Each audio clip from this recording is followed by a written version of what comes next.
Hello, friends.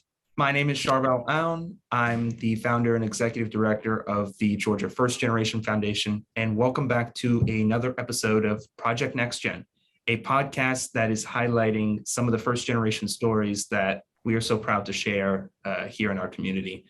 And I have the true honor of interviewing Caroline Twum. Caroline, how are you today?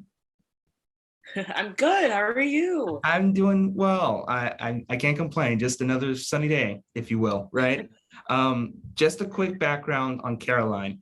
Caroline is a first generation Ghanaian American. She's a graduate from the University of Georgia with a degree in biomedical sciences, and she's currently a third year student at the Philadelphia College of Osteopathic Medicine, and she's in the South Georgia campus. So she's a little yonder, if you will, from where I'm at currently. Yeah. She plans to specialize in either primary care and emergency medicine when she finishes at PCUM South Georgia, but is very open to all the opportunities that is in store. And some of her bio talks about something that she wants to do in medicine that I actually want to touch on in the podcast later. So we'll save that for a little surprise there. But I want to start this off by asking a question that I've asked every single guest that I've had on this podcast. And Caroline, how would you define being first generation or being, the first in your family? Right. So how would I define first generation? Well, as you were saying in my bio that states I'm a first generation Ghanaian American. And to me, that was actually kind of confusing for me a little bit growing up. I wouldn't say that I was particularly proud. You know how you're in school and you kind of just want to assimilate and you kind of just want to be like everybody else. Mm-hmm. And so it wasn't something that I acknowledged very much growing up. But just throughout my life, I learned more about my identity, and I learned how culture was very important. And I wanted to learn more about myself, more about where I came from, where my parents were from. And so over time, I just learned to be proud of who I am. And, I guess what I kind of struggled with was just my parents obviously were not born and raised here, but I was. And so there was a conflict, at times in terms of understanding and things like that. But as I said, growing up, I learned more about my culture and learned to love myself more. And I'm really proud about where I come from. And I make sure that everybody knows that I'm a Ghanaian American. Absolutely. I would. I think the culture and just the atmosphere, if you will, in that part of the world is really inspiring. I know lots of people that come from those parts of Africa and from Nigerians to Ethiopians, and say whatever you want to say about the food. I will never talk about food because I can never properly judge it, right? I just know it's good regardless. But I will say that, as a Lebanese American myself, it's amazing to see where we've come from and how much we have grown from our backgrounds. And it's more of not assimilating, but more being accommodating to how we sort of present ourselves. And I guess something that I find unique is that you take it. It took a while for you to sort of understand how you can best use your heritage as a way to present yourself. What made it so difficult? Was it like the personal struggle? Was it the family dynamic? Can you talk more about that?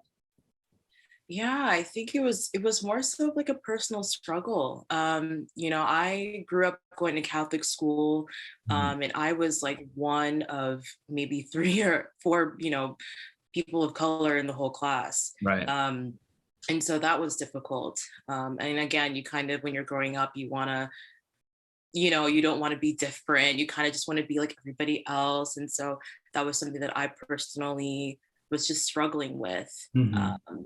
But again, just like growing up, I learned to be just more proud of where I come from. And honestly, it really took like my very first trip to Ghana to be like really proud about who I am. Right. And that was later in my life. I was like 21 when I went to Ghana for the first time. Mhm. And that was just a life-changing experience. Like I can't describe to you that feeling that I felt. It was like this new emotion that like Yeah. I'd never experienced in my life. And I Yeah. felt like, okay, this is what it feels like to be home. Like I belong here. Right. This is where I am. This is like who I am. Mhm. And it just felt right.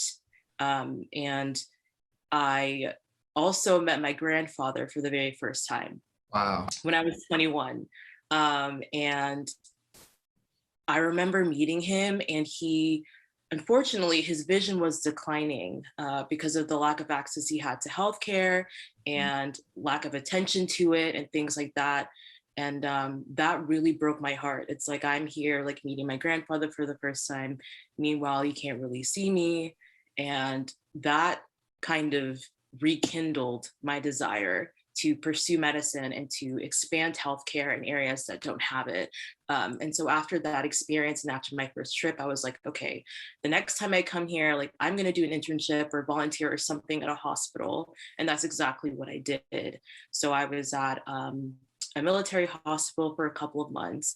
And I Wow. kind of was observing the physicians there just to see how they practice medicine. And it was obviously completely different than how they do it over here, Sure. especially being a military hospital. And it was eye-opening. And it was Mhm. also, again, just very disheartening. Mhm. We spent a lot of time in the emergency room. We saw how like a lot of patients weren't seeing doctors for days. A lot of them couldn't be transferred. It was Right. overcrowded. Right. People were on the floor, and it was a crazy experience. And Yeah. again, like it really just like there was this desire that I had in my heart, and I was just like, I have to come back here. Like I have to do something to make this better.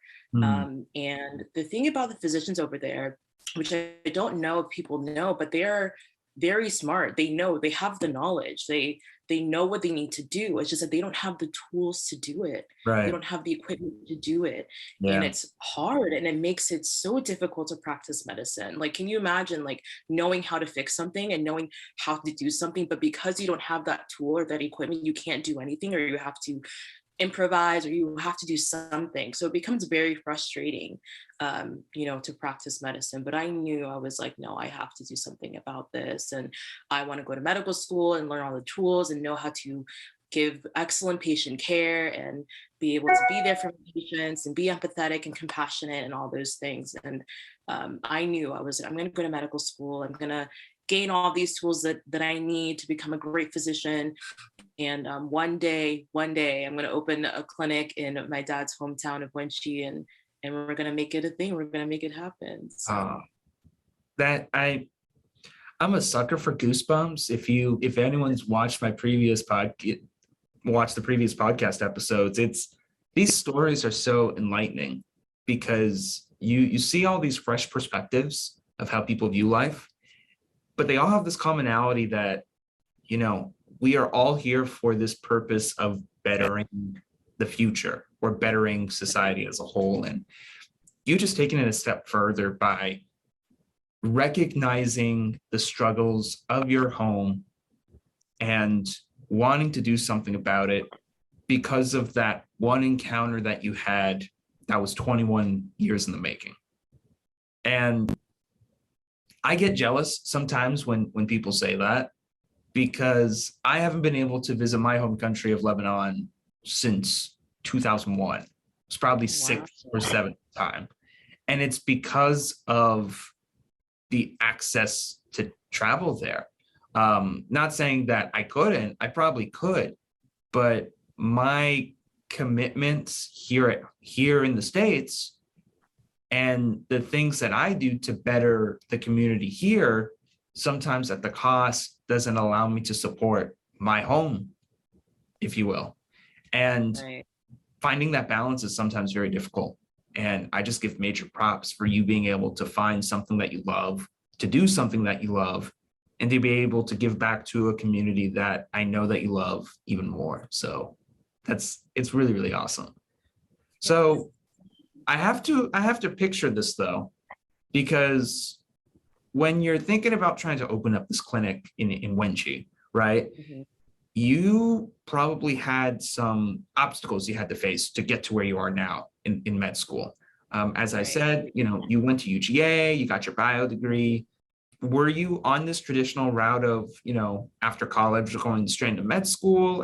Can you Absolutely talk more not. about that sort? Because Yeah, even sure. I myself didn't have that same story, but I'm kind of Um, curious to hear how you got to your current, position right now as a third year student. I mean, first off, props right. to that, because I know med Yes, school I is still not believe I'm fun here. at all. So yeah, just I want to learn more, and I'm sure all of our listeners do as well. Sure. So, yeah, I went to the University of Georgia. I graduated in 2016, but I actually first started off at Georgia State University. So, graduated from high school and then started at Georgia State in 2012.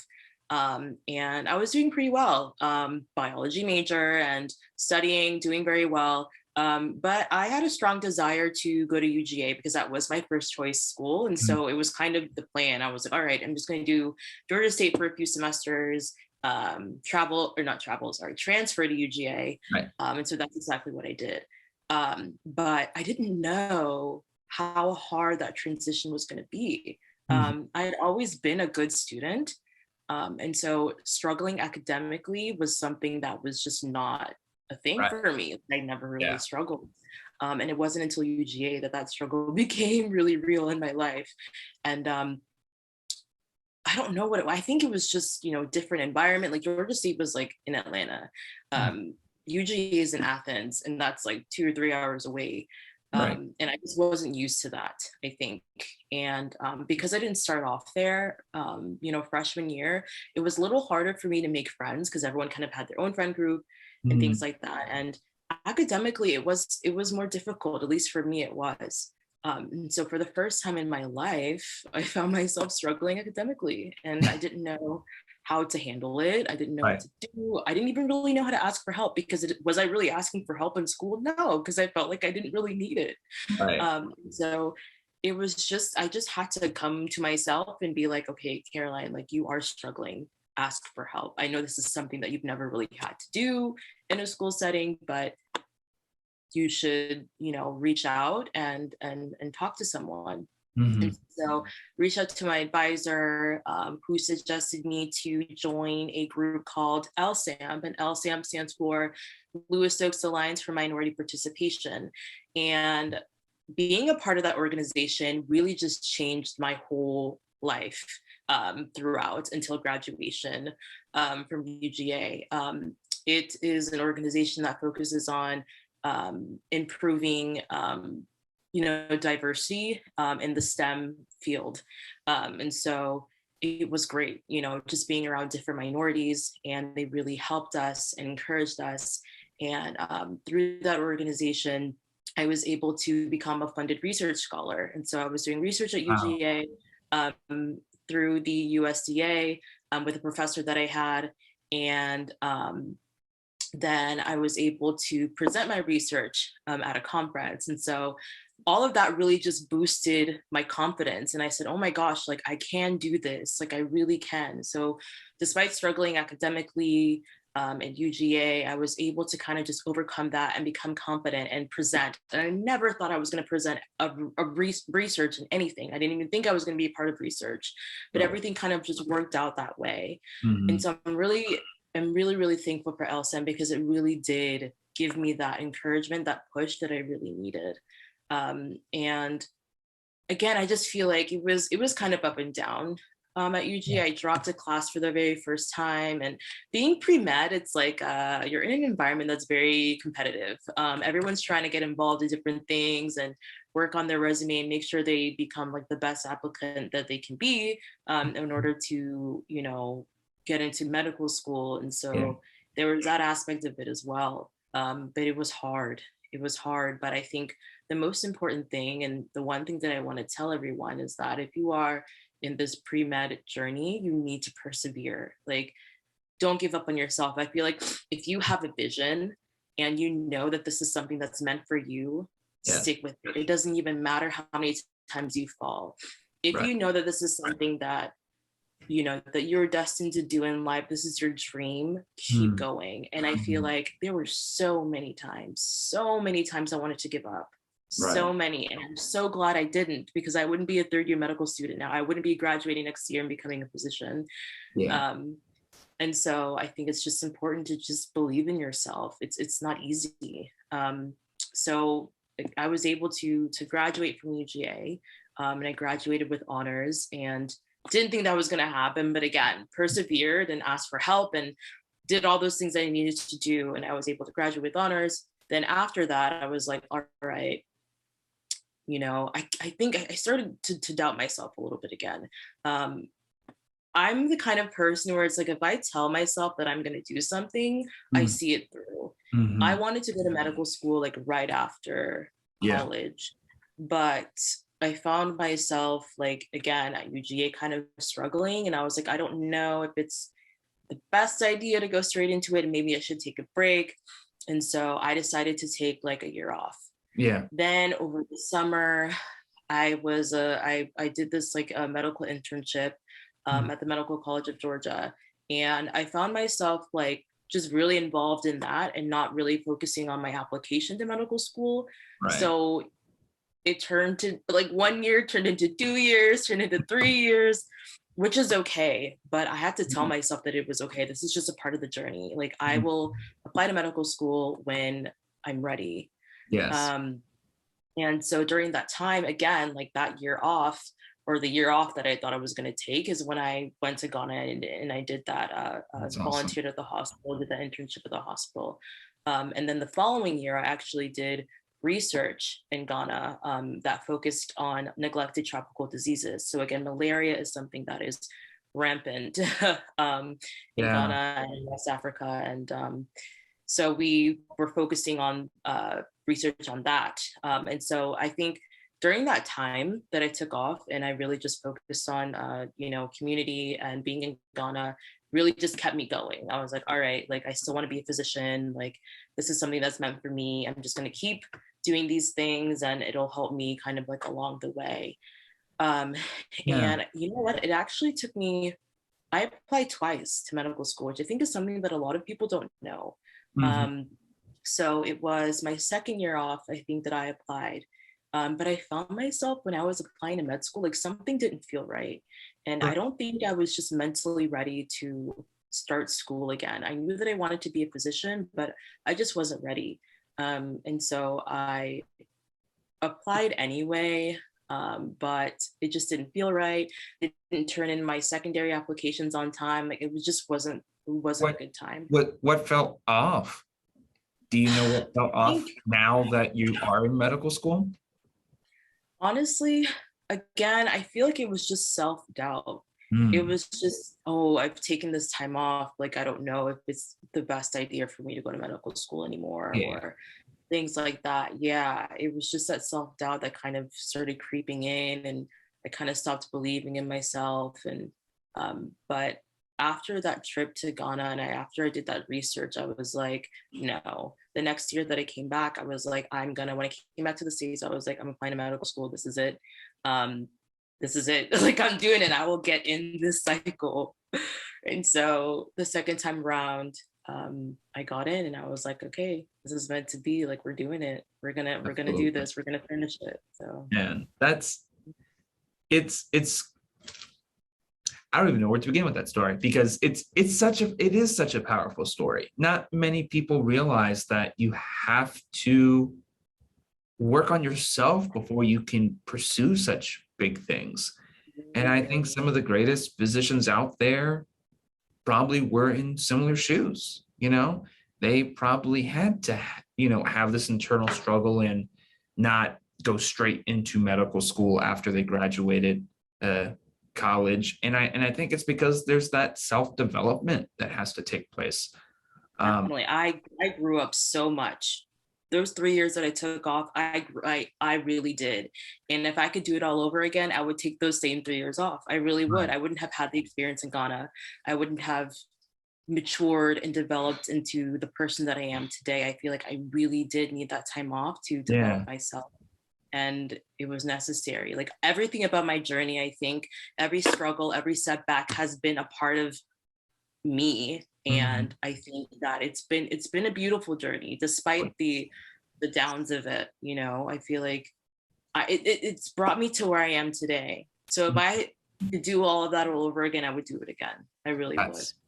And I can relate, because when I finished school, and ironically enough, I graduated from Georgia State, I was in a position to where I wanted to apply to some sort of, medical profession. And I was at that point in time, I knew I wanted to be in a healthcare setting, practice healthcare, and teach healthcare. I knew I wanted to do both. And I could never pinpoint what specialty I wanted to pursue. Did I want to be a physician? Did I want to be a PA? Like, I could not figure it out for the life of me. And I said, you know what? I'm going to apply to med school. And I don't know if I truly shared the story with enough people yet or not, but I got to interviews and I didn't get in. People at these schools did tell me, like, you had a great application, but compared to what we are looking for, there's still some exploring you have to do. Like, you don't have that experience that we're working for. And I'm thinking to myself, well, I'm a 21-year-old person at the time of applying, right? Like, for everything that I've done up until then, you would think it's a great story. And the opportunity to start here at PCOM Georgia and go through the master's program, what a rude awakening in terms of the amount of material that's taught in the short time frame that's taught. Yeah. And that's from a BCom student to another BCom student, you know exactly what I'm talking about. And that was the wake-up call that made me realize that if I were accepted into med school, I probably would not have survived the first semester of med school. And now it's like, I'm now with, 2 master's degrees down. Don't ask me how it happened. It happened.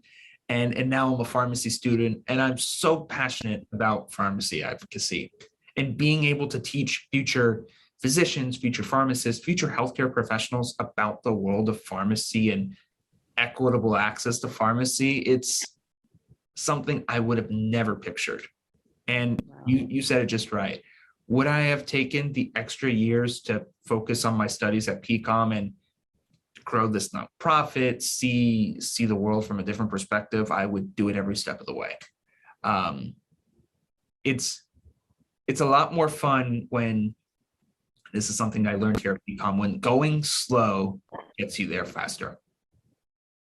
I think you don't realize it, but it's something that we take for granted sometimes. We want to get to that end goal so quickly that we don't even realize all of the amazing things that are happening before us, or what should come if we actually paused and reflected for a moment.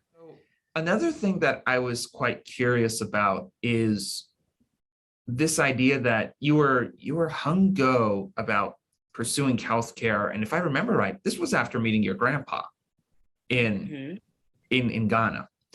So were you always thinking about healthcare when you were younger, or was it more so this idea that I'm seeing this unequal access in my home? And I know you've sort of touched on this and how you were very passionate about pursuing this healthcare, but I guess what's so curious is so many people at a young age say they want to become a doctor. And for those immigrant families like your family, my family, and so many others, we're sort of put in this situation to where we have to think about these professional careers, like being a doctor, being an engineer, being an architect, being a lawyer. Yeah. Do you felt that sort of, have you felt that influence when you were younger, or was it more so solidified once you had these experiences overseas?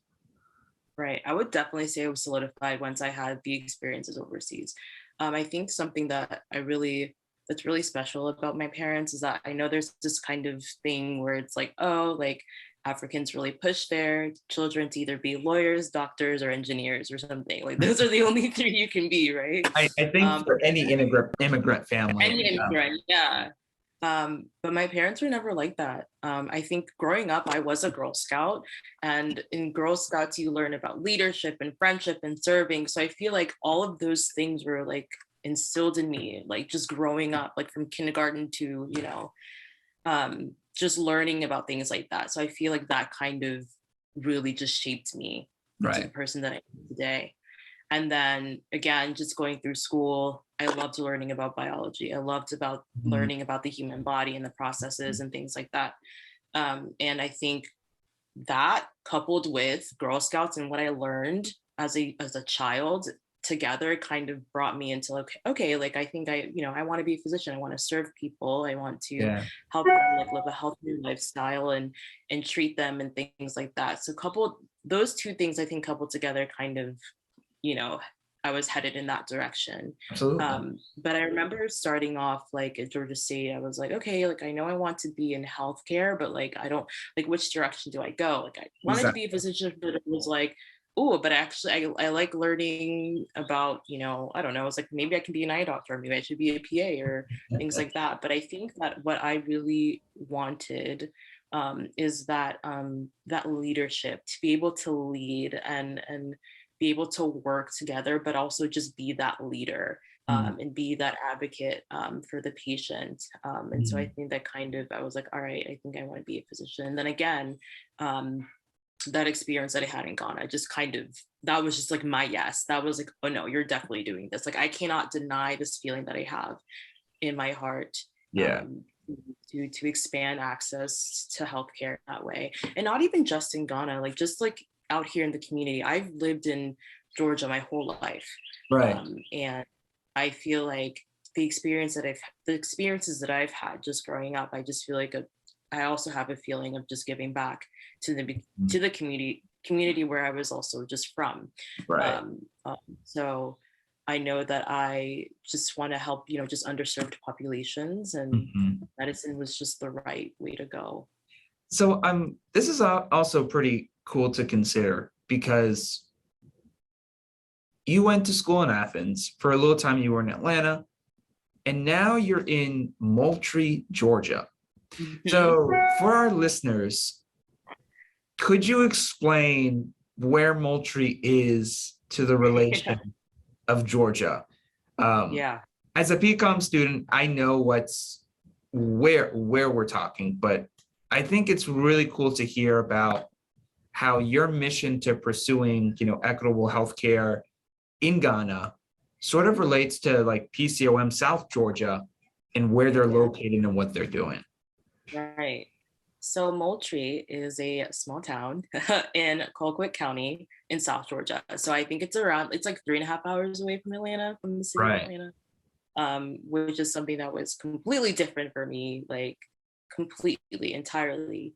But honestly, what drew me to the campus was that I knew that I needed to be in an environment. First of all, I needed to be in an environment that was kind of just quieter, like outside of the city. I knew that I needed to be at a school that was like just smaller. It's a class size of like less than 60 people. Right. So I needed that. And also just having the access to like faculty and staff, being able to talk to them. They were readily available for us. Mhm. And so I really needed that. And then also just being in a rural town, I knew that it was going to give me the tools that I needed for my goals. Like I said, Yeah. like I want to open a clinic in Wenchi, like in Ghana, like to be in a rural environment that will help me kind of, get the tools that I need in order to do that. And also you just see like these rural towns really do need physicians. They really Right. do. And so that was like the purpose of the school, to kind of just, have us exposed to those Mhm. areas and see the great need that they have, or that they I, or see the great need. I was going to say, like, Like, you hear it all over the news when you hear about PCUM South Georgia and the impact that the school had on the community. I'll never mhm. forget this. And I was still a master's student here in PCUM Georgia in Swanee, which is, Metro Atlanta area. And they said, we're having our opening ceremony. Here's the first round of, student physicians and the community outpour, when I'll never forget how the entire newspaper from that Yeah. city Every other Emotionally page observant. was, Mhm. yes, every other page was, we're so happy you're here. Thank you for being here. Welcome to the community. And it's a community that's very rare. Not many Mhm. small towns get to say that they have a medical school. And it's, Right. and it's, It's so appreciative of yeah, us just being there and so warm and welcoming. Like we really felt like, okay, this is home. Like they're really welcoming us into their family. mhm. And so that's certainly what it felt like for us. And And just being a part of the inaugural class too, yeah, they just, yeah, they're really just loving that towards us. that's one thing you have to be really proud of. And I am quite jealous of the space you guys have because it is a really beautiful campus. Oh Um, yeah, the campus is beautiful. Everything's like modern and there's a lot of windows everywhere and it's they bright. they spared no expense to make sure that the community felt like this is a medical school that will be changing the community. Um, Yep. Now, for other PCOM students, it does make you feel a little jealous, but again, at the same time, I will have to say that there are things that are happening in South Georgia that are pretty radical in a sense too. So, I mean, props to that. And yeah, I completely forgot to mention that you were the first incoming class of DO students. Yeah. Like Yeah. it, what's the pressure like? Is there really a pressure, or Yeah, like, is there like a honestly, standard that you're setting? Like those are like some of the things that I'm thinking about. I'm like, yeah. you're gonna look at this like 10, 15 years from now, and you're gonna have some big fancy, reunion. And it's like, we were the first students to walk through these halls. And gosh, so much has already changed in the 3 years that you've been there, let alone what's gonna happen in like the next 10, 15 years. Right. Honestly, it's cool. Like to just be a part of history. Yeah. Just to really be a part of that, be a part of the inaugural class, and we're graduating next year. It's gonna be so exciting. But I think what's special about being in an inaugural class is the ability to kind of voice your opinions and kind Mhm. of help shape the school and knowing that you can be a part of that. So I think that's pretty cool. Just the things that are concerns and things that we want to see happen, they also take into consideration to kind of Absolutely. shape the school. It's been awesome. And yeah, it's really special. I wouldn't say that there's necessarily like so much pressure. Me personally, I think we kind of have my classmates and I guess we could say that you kind of have your own personal pressure to kind of to see it through. Mm, But as far as like pressure from the school, I wouldn't say so. But I think it's more so that it's special that we're a part of this and yeah. we're going to be a part of history. Like we really Right. are the first class to graduate from this campus. Mhm. And not many medical students get to say that either, because I guess this is the other follow-up question to that. You chose PCOM South Georgia because of its community, because of the small campus size, um, in all that. Are there any reasons why you did finally choose that school? But besides those points, or is it truly just the fact that it's a fresh campus that not many people have touched and experienced? Right. I think, I've known about PCOM, even before I applied to medical school. So I would go to the open house that they had in Sewanee. And I just loved how warm and welcoming they were, honestly, compared to the other schools that I had done open houses at, and PCOM was very warm and welcoming, like, and they were Right. very friendly, easy to talk to. And so I knew that that was like a school that was like on top of my list. And so for me, it didn't really matter which campus I was going to be accepted into. Um, and I knew that at the end of the day, wherever I'm meant to be, I will be. And Right. God led me to the South Georgia campus. And I wasn't going to fight it. I was like, I'm meant to be here. Wherever God is going to take me, that's where I'll be. And honestly, it worked out fine. And I'm glad. I have no regrets. But again, as I said, just being a part of history and being in a smaller town I'm away from distractions. I can really focus. I'm in a smaller class size. The faculty is readily available. I really needed all of those things in order to succeed in medical school. That Um, that's and great. again, I wasn't going to deny anything that God was going to give me. I knew that wherever I was going to be, I was going to get the tools that I needed in order to become a great physician, and that's really what it was. Yeah. How was the family reaction and like the friend reaction? Because I know something that's difficult for a lot of people when they do move to spaces like this is being away from that Yeah. network that you've built for so long. How Yeah. and I'm a big advocate for this mental health and like the aspect of making sure that we take care of ourselves before we even attempt to do anything for anyone else. So how is that for you, especially adapting to an environment that not many people get exposed to, being in a small town like this? Right. Yeah. It was difficult. Like, I'm not gonna lie, it really was difficult. And the thing is, like, these are things that they do tell us, like, especially orientation. They gave us a lowdown. They're like, medical school is demanding. You're not gonna see your friends, you're not gonna see your family as much. Like, it's a shift in your life Yeah. completely. You can't go over to, so and so's birthday party and like different things like that, and weddings and a lot of things that you're going to miss. And they tell you all these things like the first week of school, and you're like, yeah, Mhm. yeah, like you hear it, right? Yeah. But until it actually happens to you, you're like, oh my gosh, like I really can't go to my best friend's wedding. Like I actually really can't. Like I have a test on Monday, like I can't do it. Yeah. um, and so it really was tough. And I can honestly say, just I'm about to start my fourth year in like 3 months. And the good friends that I made in college, we have consistently been friends throughout this process, and they have been so understanding. So if any of my friends are watching this, you know who you are.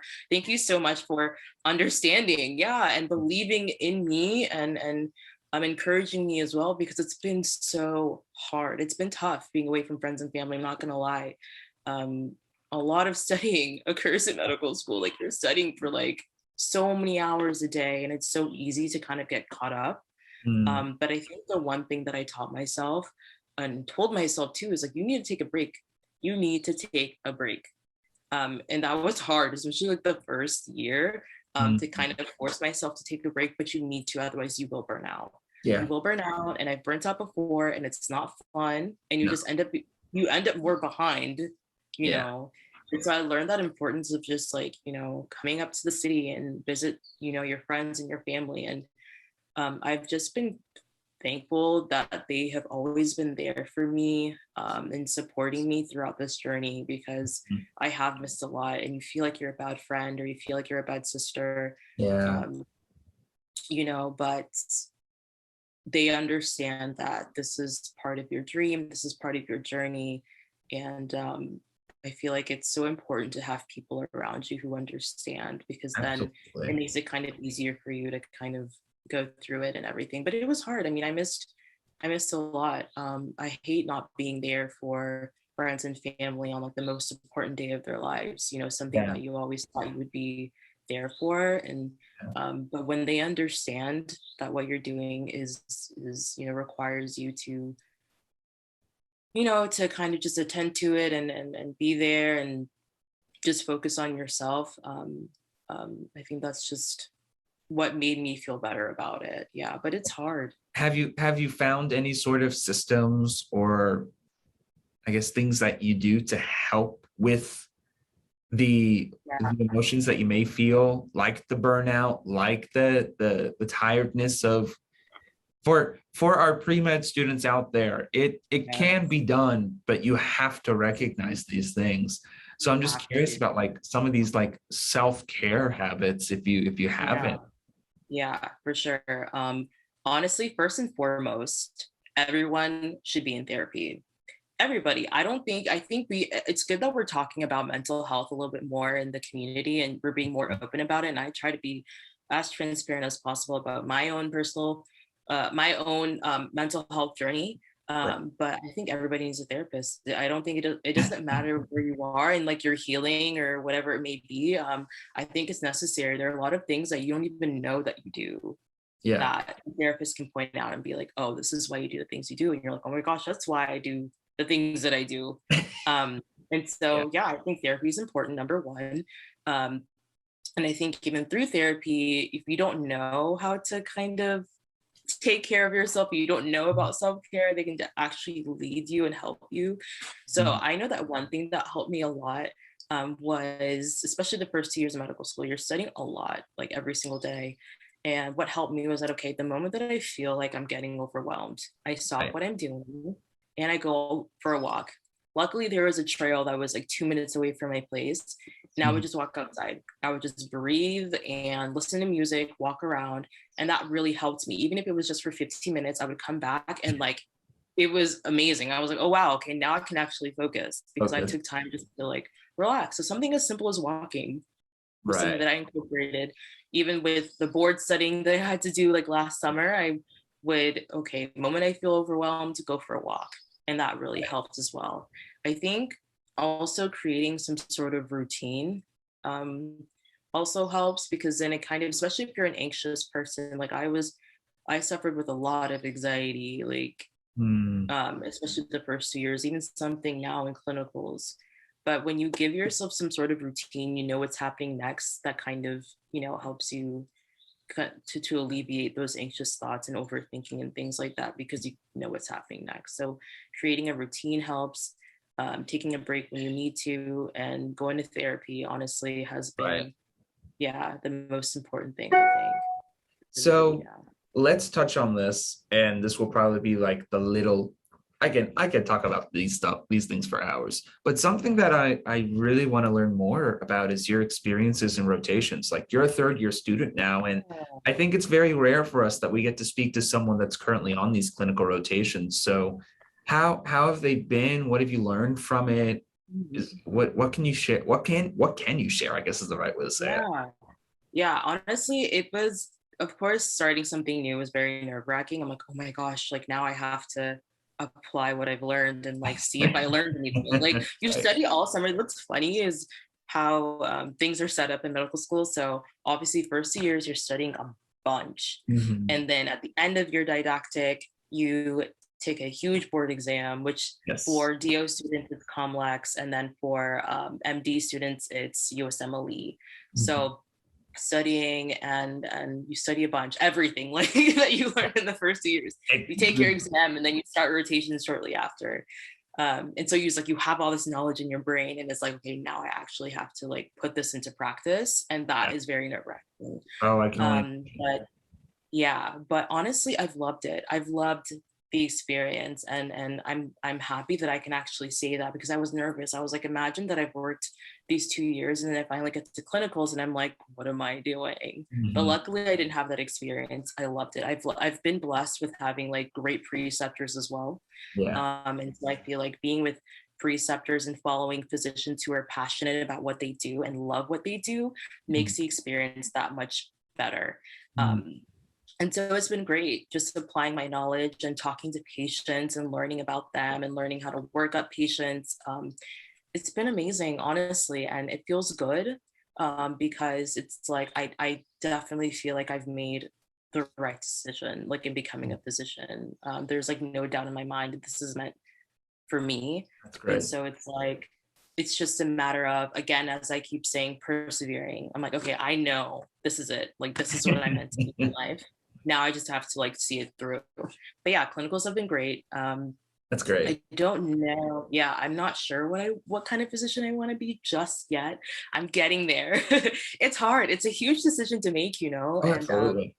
yeah, and again, like I said, I've been blessed with having like great preceptors to follow, but I feel like it also makes it that much harder too, Oh, because it's man. like, oh, they love what they do and they're really into it, and it's like, okay, that was a great experience, and I have my next rotation, I'm like, oh my gosh, they love what they do and they're really into it, and that was a great experience. So I'm just like, You don't even realize the amount of specialties that you could even consider going into yes, now because of these experiences that you have. but That's that's amazing. what I love about medicine. Like you can really make medicine your own. I feel Mhm. like whatever field you're in, like you can get different certifications and things, you can subspecialize, like you can really make medicine your own thing. You can be Absolutely. unique in the way that you practice medicine. And so that's what I love about it too.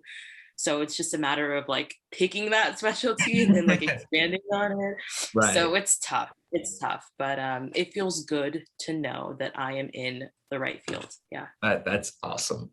So to wrap things up, and I can't believe I'm saying that, are there any final thoughts you want to share with listeners for those who are first gen, who are in this, college Yeah. space, and they're trying to figure out where their next steps lie?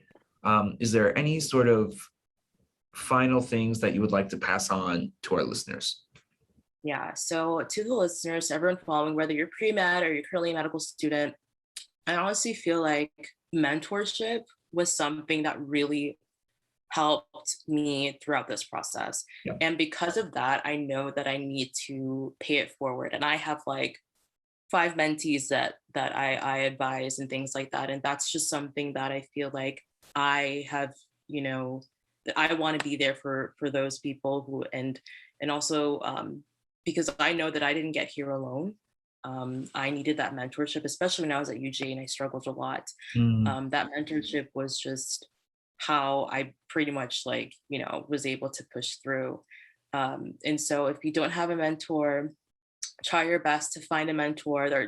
There are actually like a lot of organizations that provide that. I know that SNMA, which is an organization that I'm currently in medical school, Student National Medical Association. Yes. And I am in that, and they have a mentorship as well.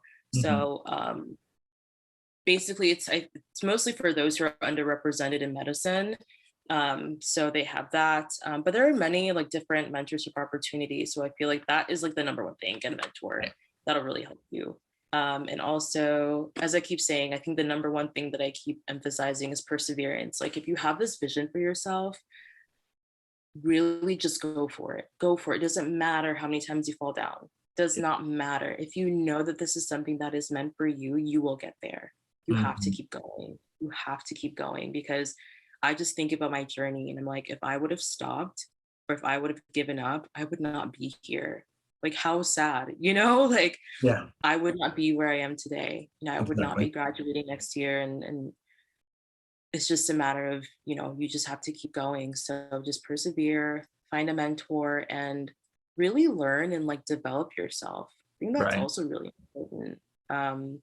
This medical journey is like you're in medical school for 4 years and you're just studying, and it's good that you're pursuing your goals, but you also need to make time for yourself. Yeah. And even if you take time before medical school, take that time to develop yourself.